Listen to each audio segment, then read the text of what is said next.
जिस पार्टी से देवेंद्र बबली जी हैं वो तो पार्टी मानेगी अपनी 10% के लिए। 10 इनके विधायक हैं सारे 10 नंबरी, और 10% जो कमीशन खाने का काम करें।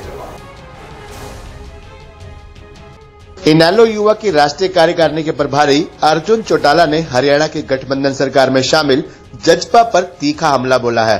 प्रदेश में ई टेंडरिंग को लेकर ग्राम सरपंचों द्वारा किए जा रहे धरने व विरोध प्रदर्शन को लेकर पूछे गए एक सवाल का जवाब देते हुए अर्जुन चौटाला ने कहा कि केवल और केवल 10% कमीशन खाने के लिए ही इस प्रकार की पोप लीला रची गई है। पीडब्ल्यूडी सहित अन्य विभागों में 10% कमीशन खाने की परिपाटी शुरू करने के बाद अब जजपा के पंचायत मंत्री और पार्टी का प्रयास ग्राम पंचायतों में भी 10% खाने का है। जजपा पर तंज कसते हुए अर्जुन चौटाला ने कहा कि जेजेपी के 10 विधायक हैं, लेकिन सभी 10 के 10 विधायक 10 नंबरी हैं। अर्जुन चौटाला इसी माह शुरू हो रही अभय चौटाला की परिवर्तन यात्रा की रूपरेखा व कार्यकर्ताओं को दिशा निर्देश देने के लिए झज्जर आए थे। यहाँ आयोजित प्रेस वार्ता में अर्जुन चौटाला ने पंचायत मंत्री देवेंद्र बबली से सवाल किया कि वह बताएं कि बस अड्डे के रंग पेंट के अलावा 2 लाख रुपए तक का काम किस गांव में कराया जा सकता है। उन्होंने कहा कि गौशाला की शेड या फिर किसी गांव की गली को भी 2 लाख रुपए में नहीं बनवाया जा सकता। अभय चौटाला की परिवर्तन यात्रा की जानकारी देते हुए अर्जुन चौटाला ने कहा कि ये यात्रा निकाली जा रही इसलिए है ताकि प्रदेश में परिवर्तन लाया जा सके और आम आदमी की सरकार बनाई जा सके।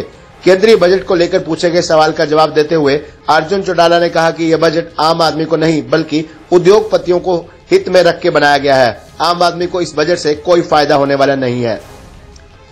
सबसे ज्यादा एक चीज इस बजट से जो साफ होती है वो ये है कि ये जो बीजेपी सरकार है ये ना तो किसी प्रदेश का भला करना चाहती है, ना ही ये किसी प्रकार की ऐसी कोई पॉलिसी बनाना चाहती है जिससे लोगों को फायदा हो सके। ये एक ऐसी सरकार है जो केवल और केवल उद्योगपतियों को फायदा दिलाने का काम करती है। हरियाणा देश की राजधानी दिल्ली को 3 तरफ से घेरता है, फिर भी कोई भी इस तरह की इस प्रदेश को, हरियाणा प्रदेश को ऐसी कोई राहत नहीं मिली जिससे नई इंडस्ट्री आ सके, कोई भी ऐसी नई पॉलिसी नहीं आई जिससे हरियाणा को फायदा मिल सके।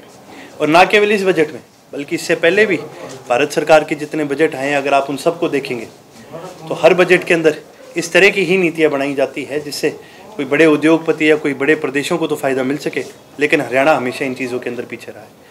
पहले भी सरकार ने बहुत बार इस चीज़ का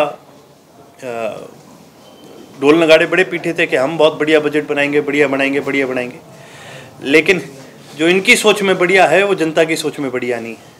और आज ये सरकार की जो सोच है वो जनता की सोच के साथ मिलती नहीं है। सरपंच लगातार रीटेंडरिंग के खिलाफ विरोध कर रहे हैं, जैसे में भी एक बड़ा शक्ति प्रदर्शन विरोध किया जा रहा है। और जो जिस पार्टी से देवेंद्र बबली जी हैं वो तो पार्टी मानेगी अपनी 10% के लिए। 10 इनके विधायक हैं सारे 10 नंबरी, और 10% जो कमीशन खाने का काम करें, तो उनको तो किसी तरह से ये शोभा नहीं देता कि इस प्रकार की बात करें। और साथ ही साथ जो ये टेंडरिंग है एक बिल्कुल ही गलत चीज़ है। जो लोग जनता से चुन करके आए, यदि आप उनके ऊपर इस तरह की रोक लगाए जिससे वो जनता का ही फायदा ना कर सके। गांव में कौन सा इनका मंत्री आता है इस सरकार का? कौन सा मंत्री जाके गांव के लोगों से मिलता है या गांव के लोगों की समस्या समझता है? आज के दिन गांव के अंदर एक गली भी बनवानी हो, कोई एक ऐसी गली बता दो किसी भी गांव में हरियाणा में जो 2 लाख से कम में बन जाए। कोई गौशाला में अगर शेड बनाना हो, कोई ऐसा शेड बता दो जो 2 लाख से कम में बन जाए। किसी भी प्रकार का गांव में अगर विकास का आप काम कराना चाहता है, किसी भी बड़े पैमाने का, हाँ बस अड्डे पे अगर रंग रोगन कराने भले ही 2 लाख में हो जाए, उसके अलावा गांव के अंदर कोई ऐसा विकास का काम नहीं है जो इससे कम के अंदर हो जाए। तो ये बड़ी निंदनीय चीज़ है। और ये एक चीज़ साफ जाहिर करता है जिस प्रकार से पीडब्ल्यू डिपार्टमेंट के अंदर और डिपार्टमेंटों के अंदर ये 10% कमीशन खा करके जो ये टेंडर बांटने का काम करता है, आज ये साबित कर दिया कि इन्होंने तो पंचायतों को भी नहीं छोड़ा, देश की प्रदेश की पंचायतों से भी अब ये पैसे खाने का काम। ऐसे यात्रा शुरू कर रहे हैं, क्या संदेश देना चाहिए?